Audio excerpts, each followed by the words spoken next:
ಆಜಿ ಮಸಾಲ. ಎಂತ ಅಡಿಗೆಯ ರುಚಿಯಾಗೋ ರಹಸ್ಯವು 20 ರೂಪಾಯಿ. ಇದು ರೇಣುಕಾ ಸ್ವಾಮಿ ಕೊಲೆ ಪ್ರಕರಣಕ್ಕೆ ಸಂಬಂಧಪಟ್ಟಂತಹ ಸ್ಟೋರಿ. ಘಟನೆ ನಡೆದು 2 ವರ್ಷಗಳಾದರೂ ಕೂಡ ಇನ್ನೂ ಶೆಡ್ ಪ್ರಚಲಿತದಲ್ಲಿದೆ. ಸೀಸ್ ಆದ ವಾಹನಗಳನ್ನ ಪಾರ್ಕ್ ಮಾಡುವ ಜಾಗ ಪಟ್ಟಣಗೆರೆ ಶೆಡ್.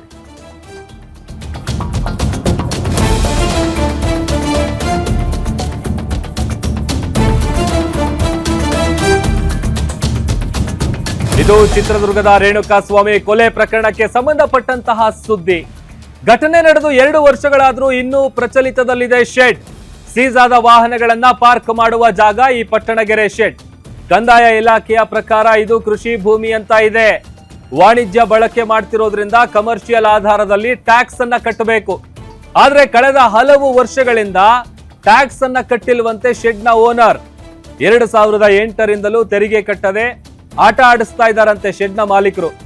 ಪಟ್ಟಣಗೆರೆ ಜಯಣ್ಣ ಅವರಿಗೆ ಸೇರಿದಂತಹ ಶೆಡ್ ಅನ್ನುವಂತ ಮಾಹಿತಿ ಇದೆ. ಸುಮಾರು 5 ರಿಂದ 6 ಎಕರೆ ವಿಸ್ತೀರ್ಣದಲ್ಲಿರುವಂತಹ ಪಟ್ಟಣಗೆರೆ ಶೆಡ್ ಇದು. ಜೂನ್ 8, 2024ರಲ್ಲಿ ಚಿತ್ರದುರ್ಗ ಮೂಲದ ರೇಣುಕಾ ಸ್ವಾಮಿ ಕೊಲೆಯನ್ನ ಇದೇ ಪಟ್ಟಣಗೆರೆ ಶೆಡ್ ನಲ್ಲಿ ಮಾಡಲಾಗಿತ್ತು.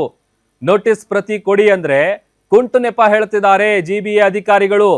ಅತ್ತ ತೆರಿಗೆನೂ ಇಲ್ಲ, ಇತ್ತ ಖಾತಾಗೂ ಅಪ್ಲೈ ಮಾಡದಿರೋದಕ್ಕೆ ಏನ್ ಕಾರಣ?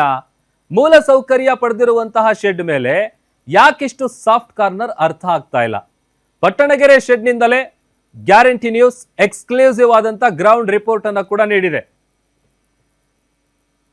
2024 ಜೂನ್ 8ರಂದು ಒಂದು ಇನ್ಸಿಡೆಂಟ್ ನಡೆಯುತ್ತೆ. ಅದು ಇಡೀ ರಾಜ್ಯ ಅಷ್ಟೇ ಅಲ್ಲ, ಇಡೀ ದೇಶಾದ್ಯಂತ ದೊಡ್ಡ ಸಂಚಲನವನ್ನ ಸೃಷ್ಟಿ ಮಾಡುತ್ತೆ. ಅದು ಚಿತ್ರದುರ್ಗ ಮೂಲದ ರೇಣುಕಾ ಸ್ವಾಮಿಯ ಕೊಲೆ ಪ್ರಕರಣಕ್ಕೆ ಸಂಬಂಧಪಟ್ಟಂತೆ ನಾನು ಈ ವಿಚಾರವನ್ನು ಹೇಳ್ತಾ ಇದ್ದೀನಿ.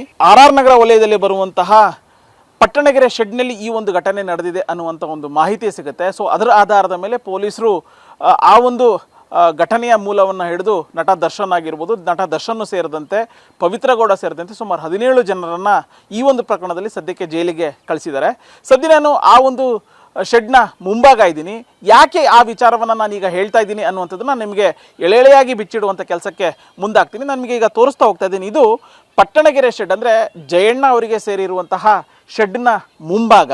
2024 ಜೂನ್ 8ರಂದು ಒಂದು ಇನ್ಸಿಡೆಂಟ್ ನಡೆಯುತ್ತೆ. ಚಿತ್ರದುರ್ಗ ಮೂಲದ ರೇಣುಕಾ ಸ್ವಾಮಿಯನ್ನು ಈ ಒಂದು ಶೆಡ್ಗೆ ಕರ್ಕೊಂಡು ಬಂದು ಹತ್ಯೆಯನ್ನು ಮಾಡ್ತಾರೆ ಅನ್ನುವಂತಹ ಒಂದು ಮಾಹಿತಿ ಸಿಗುತ್ತೆ. ಅದರ ಆಧಾರದ ಮೇಲೆ ಪೊಲೀಸರು ನಟ ದರ್ಶನ್ ಸೇರಿದಂತೆ ಸುಮಾರು 17 ಜನರನ್ನು ವಶಕ್ಕೆ ಪಡೆಯುವಂಥ ಕೆಲಸಕ್ಕೆ ಮುಂದಾಗ್ತಾರೆ.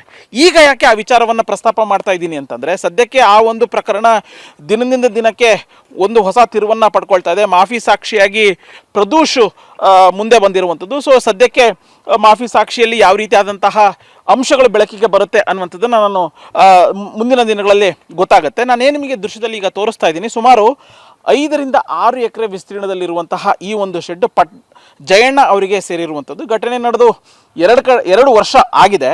ಈಗ ಸದ್ಯ ಈ ಒಂದು ಘಟನೆ ಆದ ಬಳಿಕ ಇಲ್ಲಿ ಸೀಸ್ ಆದಂತಹ ವಾಹನಗಳನ್ನು ಈಗಲೂ ಕೂಡ ತಂದು ನಿಲ್ಲಿಸುವಂಥ ಕೆಲಸಕ್ಕೆ ಮುಂದಾಗ್ತಿದ್ದಾರೆ. ಜೊತೆಗೆ ಪ್ರಕರಣಕ್ಕೆ ಸಂಬಂಧಪಟ್ಟಂತೆ ಏನಾದರೂ ಅಪ್ಡೇಟ್ ಅಥವಾ ಏನಾದರೂ ಎನ್ಕ್ವೈರಿಗೆ ವಿಚಾರಗಳು ಬೇಕು ಅಂತಂದರೆ ಪೊಲೀಸರು ಇಲ್ಲಿ ಬಂದು ಮಹಾಜರನ್ನ ಮಾಡುವಂಥ ಕೆಲಸ ಆಗಿರ್ಬೋದು, ಅಥವಾ ಮಾಹಿತಿಯನ್ನು ಕಳ್ಳೆ ಹಾಕುವಂಥ ಕೆಲಸಕ್ಕೆ ಮುಂದಾಗ್ತಿದ್ದಾರೆ. ಆದರೆ ಈಗ ಈ ಶೆಡ್ಡು ಈಗ ಯಾಕೆ ಪ್ರಸ್ತಾಪ ಮಾಡ್ತಾ ಇದ್ದೀನಿ ಅಂದರೆ, 2008ರಿಂದ ಇಲ್ಲಿವರೆಗೂ ಕಾರ್ಪೊರೇಷನ್ಗೆ ಅಂದರೆ GBAಗೆ ತೆರಿಗೆಯನ್ನು ಕಟ್ಟಿಲ್ಲ ಅನ್ನುವಂಥ ಒಂದು ಮಾಹಿತಿ ಈಗ ಸದ್ಯಕ್ಕೆ ಸಿಗ್ತಾ ಇರುವಂಥದ್ದು. ಅಂದರೆ ಹತ್ತತ್ರ 8 ರಿಂದ 9 ವರ್ಷಗಳಾಗಿದೆ, ಇದುವರೆಗೂ ತೆರಿಗೆಯನ್ನು ಕಟ್ಟಿಸ್ಕೊಳ್ತಾ ಇಲ್ಲ GBA ಅಧಿಕಾರಿಗಳು. ಯಾಕೆ ಅನ್ನುವಂಥ ಒಂದು ಪ್ರಶ್ನೆ ಇದೀಗ ಉದ್ಭವ ಆಗ್ತಾ ಇದೆ. ಕಂದಾಯ ಇಲಾಖೆ ಹೇಳ್ತಾ ಇರುವಂಥ ಪ್ರಕಾರ ಇದು ಕೃಷಿ ಭೂಮಿ ಅಂತೇಳಿ. ಆದರೆ ಇದನ್ನು ಸೀಸ್ ಆದಂತಹ ವಾಹನಗಳನ್ನು ಇಲ್ಲಿ ಶೆಡ್ ಮಾಡ್ತಾರೆ ಅನ್ನುವಂಥ ಕಾರಣಕ್ಕೆ ಇದನ್ನು ವಾಣಿಜ್ಯಕರಣ ಅಂದರೆ ಕಮರ್ಷಿಯಲ್ ಆಗಿ ಬಳಕೆ ಮಾಡ್ಕೊಳ್ತಿದ್ದಾರೆ ಅನ್ನುವಂಥ ಕಾರಣಕ್ಕೆ ಕಮರ್ಷಿಯಲ್ ಆಧಾರದ ಮೇಲೆ ತೆರಿಗೆಯನ್ನು ಕಟ್ಟಿಸ್ಕೊಳ್ಳೋಕ್ಕೆ GBA ಅಧಿಕಾರಿಗಳು ಮುಂದಾಗ್ತಿದ್ದಾರೆ. ಆದರೆ ಇದುವರೆಗೂ ಕೂಡ 2008ರಿಂದ ಈ ಒಂದು ಶೆಡ್ ಏನು ಜಾಗ ಇದೆ, ಈ ಜಾಗ ಕಾರ್ಪೊರೇಷನ್ಗೆ 1 ರೂಪಾಯಿಯನ್ನು ತೆರಿಗೆ ಕಟ್ಟಿಲ್ಲ ಅನ್ನುವಂಥದ್ದು. ಅಧಿಕಾರಿಗಳನ್ನು ಕೇಳಿದ್ರೆ 7 ರಿಂದ 8 ಬಾರಿ ನೋಟಿಸನ್ನು ಕೊಟ್ಟಿದ್ದೀವಿ. ನೋಟಿಸನ್ನು ಕೊಟ್ಟಿದ್ರೂ ಕೂಡ ಅವ್ರ ಕಡೆಯಿಂದ ಯಾವುದೇ ರೀತಿಯಾದಂತಹ ಪ್ರತಿಕ್ರಿಯೆ ಬಂದಿಲ್ಲ ಅಂತೇಳಿ. ಇನ್ನೊಂದು ತೋರಿಸ್ತಾ ಇದ್ದೀನಿ, ಈ ಒಂದು ಶೆಡ್ಗೆ ವಿದ್ಯುತ್ ಸಂಪರ್ಕವನ್ನು ಕೂಡ ಈಗಾಗಲೇ ಅಧಿಕಾರಿಗಳು ಕೊಟ್ಟಿದ್ದಾರೆ. ಅಂದರೆ ಮೂಲಭೂತ ಮೂಲ ಸೌಕರ್ಯಗಳನ್ನು ಒದಗಿಸಿದ್ರು ಕೂಡ ಯಾಕೆ ಇದು ತೆರಿಗೆಯನ್ನು ಕಟ್ಟುವಂಥ ವಿಚಾರದಲ್ಲಿ ಹಿಂದೇಟನ್ನು ಹಾಕ್ತಿದ್ದಾರೆ ಅನ್ನುವಂಥದ್ದು. ಇನ್ನೊಂದು ಮಾಹಿತಿ ಸಿಗ್ತಾ ಇದೆ, ಜಯಣ್ಣ ಏನಿದ್ದಾರೆ ಅವರು ಪ್ರಭಾವಿ ವ್ಯಕ್ತಿ, ಸೊ ಹೀಗಾಗಿ ಅವರ ವಿರುದ್ಧ ಕ್ರಮಗಳನ್ನು ಕೈಗೊಳ್ಳಬೇಕು ಅನ್ನುವಂತಹ ವಿಚಾರದಲ್ಲಿ ಜಿ ಬಿ ಅಧಿಕಾರಿಗಳು ಎಲ್ಲೋ ಒಂದು ಕಡೆ ಹಿಂದೇಟನ್ನು ಹಾಕ್ತಿದ್ದಾರೆ ಅನ್ನುವಂಥ ಒಂದು ಮಾಹಿತಿನೂ ಕೂಡ ಸಿಗ್ತಾ ಇದೆ. ಅಷ್ಟೇ ಅಲ್ಲದೆ ನಾವೀಗಾಗಲೇ 4 ರಿಂದ 5 ಬಾರಿ ನೋಟಿಸನ್ನು ಕೊಟ್ಟಿದ್ದೀವಿ. ಹೀಗಿದ್ರೂ ಕೂಡ ಯಾವುದೇ ರೀತಿಯಾದಂತಹ ಉತ್ತರ ಬಂದಿಲ್ಲ. ಹಿರಿಯ ಅಧಿಕಾರಿಗಳ ಆದೇಶಕ್ಕೆ ನಾವು ಕಾಯ್ತಾ ಇದ್ದೀವಿ, ಯಾವ ರೀತಿಯಾದಂತಹ ಒಂದು ತೀರ್ಮಾನವನ್ನು ಕೈಗೊಳ್ಳಬೇಕು ಅನ್ನುವಂತಹ ನಿಟ್ಟಿನಲ್ಲಿ ಆ ಒಂದು ಆದೇಶಕ್ಕೆ ಕಾಯ್ತಾ ಇದ್ದೀವಿ ಅನ್ನುವಂಥ ಒಂದು ಮಾತನ್ನು ಜಿ ಬಿ ಅಧಿಕಾರಿಗಳು ಹೇಳ್ತಾರೆ. ಅಂದರೆ ಇನ್ನೊಂದು ವಿಚಾರ ಏನು ಅಂತಂದರೆ, ಜನಸಾಮಾನ್ಯರು ಯಾರಾದರೂ ತೆರಿಗೆಯನ್ನು ಕಟ್ಟಲಿಲ್ಲ ಅಂತಂದರೆ ಅವರ ಆಸ್ತಿಯನ್ನು ಮುಟ್ಟುಗೋಲು ಹಾಕುವಂಥದ್ದಾಗಿರ್ಬೋದು ಅಥವಾ ವೆಬ್ಸೈಟ್ನಲ್ಲಿ ಪ್ರಕಟ ಮಾಡುವಂಥ ಕೆಲಸಕ್ಕೆ ಜಿ ಬಿ ಅಧಿಕಾರಿಗಳು ಮುಂದಾಗ್ತಾರೆ. ಆದರೆ ಕಳೆದ 8 ವರ್ಷಗಳಿಂದ ತೆರಿಗೆಯನ್ನು ಕಟ್ಟದೆ ವಂಚನೆ ಮಾಡ್ತಾ ಇರುವಂತಹ ಈ ಒಂದು ಶೆಡ್ಗೆ ಯಾಕೆ ಇದುವರೆಗೂ ಕಠಿಣವಾದಂಥ ಕ್ರಮಗಳನ್ನು ಕೈಗೊಂಡಿಲ್ಲ ಅನ್ನುವಂಥ ಒಂದು ಪ್ರಶ್ನೆ ಜನಸಾಮಾನ್ಯರಲ್ಲಿ ಮೂಡ್ತಾ ಇದೆ. ಇಷ್ಟು ವಿಶಾಲವಾದಂಥ ಜಾಗವನ್ನು ಯಾಕೆ ಇನ್ನೂ ಮುಟ್ಟುಗೋಲು ಹಾಕೊಂಡಿಲ್ಲ ಅನ್ನುವಂಥ ಒಂದು ಪ್ರಶ್ನೆ ಜನಸಾಮಾನ್ಯರು ಅನ್ನೋದಕ್ಕಿಂತ ತೆರಿಗೆದಾರರು ಮಾಡ್ತಾ ಇದ್ದಾರೆ. ಆ ಒಂದು ತೆರಿಗೆದಾರರಿಗೆ ಆದಷ್ಟು ಬೇಗ ಉತ್ತರ ಸಿಗಬೇಕು ಅನ್ನುವಂತಹ ಮನವಿ ಗ್ಯಾರಂಟಿ ನ್ಯೂಸ್ ಮಾಡ್ತಾ ಇದೆ. ಕ್ಯಾಮ್ರಾ ಪರ್ಸನ್ ರೂಪೇಶ್ ಜೊತೆ ಉಲ್ಲಾಸ ಕಿರ್ವಾಸೆ, ಗ್ಯಾರಂಟಿ ನ್ಯೂಸ್, ಬೆಂಗಳೂರು.